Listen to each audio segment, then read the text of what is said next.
I think it was Sir Wilfrid Thesiger said, if you really want to understand people and you want to be more than I think he called it a traveler. You know what I mean? It was this realization that you had to be able to speak to people, and it didn't matter the color of your skin, didn't matter where you came from. Is that once you were able to have those languages and that ability to do that in a way that most people don't, it changes everything. And that, obviously stayed with me. And as I say, I learned it so well that I spent most of my, formative years in and out of Africa. It became just not only a hobby and a way of life, but it became everything for me. There's nothing I do that doesn't have that African component in it.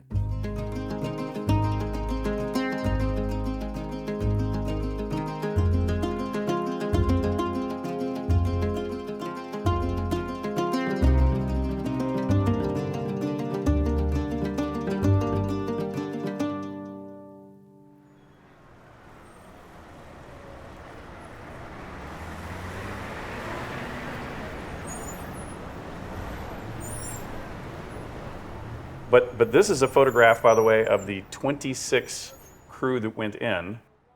This is a photograph of the 6, including Greeley, who survived. And we have things like Greeley's had this little Bible with him all the time, and it's creased open to the rites of the dead because he was doing it so all often the time. Wow. Yeah, so just the misery that they went through in order to bring back this scientific data was astounding. Incredible. Well, in fact, there you can see a photograph. There's the photograph of the tent that is really just like this one right here in the painting. That is amazing. Talk about getting out of your comfort zone. Yeah, exactly. Yeah. Exactly. Just miserable. Just miserable. I mean, this was the early days, whether it was Africa, the Arctic, etc. These were difficult undertakings.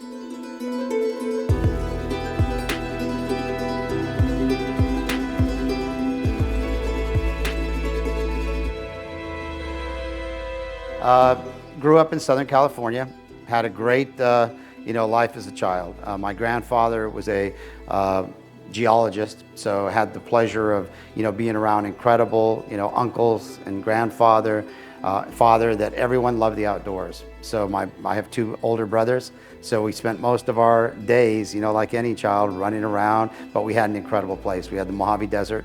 We had, Newport Beach. We had, Huntington Beach. He sort of found out what was it you liked, whether it was the desert, whether it was Alaska. Well, my love was already at that point Africa.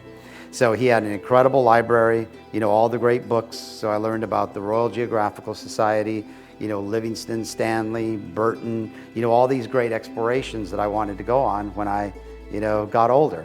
And so I went to Africa the first time when I was 9 years old. Along the way in Kenya, I met Sir Wilfrid Thesiger, met the photographer Peter Baird. So that sort of catapulted all these things. So Africa has it all. It has the wildlife, has the landscape, and it has the people. I have friends out there that, 16, 20, 30 years that I've known, and it's always like going back and seeing family. So for me, that'll never change.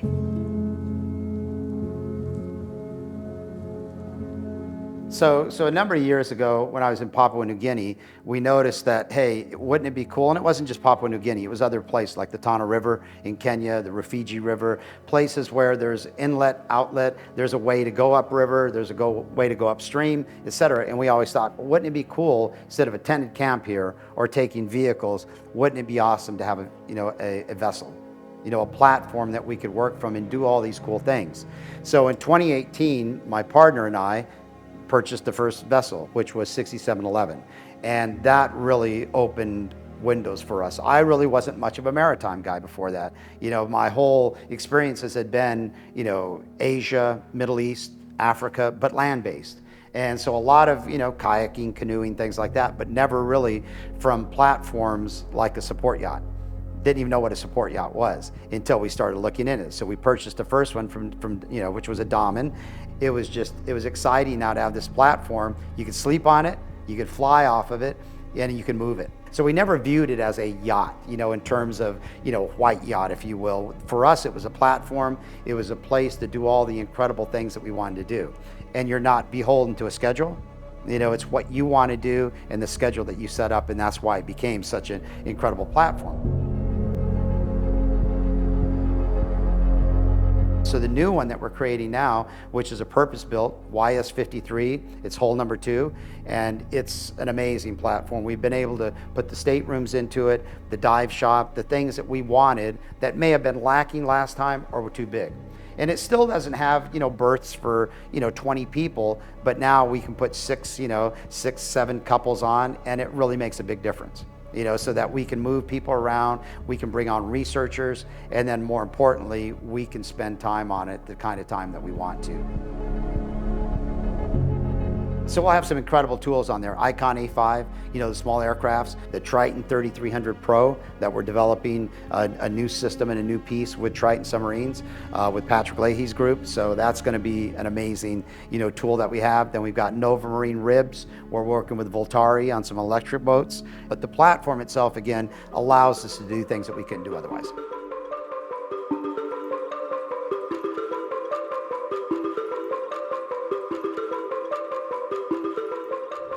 So when we created this new platform, around it is something we're calling the Voyage of Advancement. So over the next 3-4 years, we're going to be moving around Mediterranean, Atlantic, Indian Ocean, around the Middle East, and then pushing out to, along the coast of Africa, and then back over to Asia. And so we'll wind up South China Sea, Papua New Guinea. It's a 4-year program that's going to contain a lot of very interesting things for us. And obviously we're not going to let it all out, but slowly, as you know, we'll be releasing these things as we start to gather momentum.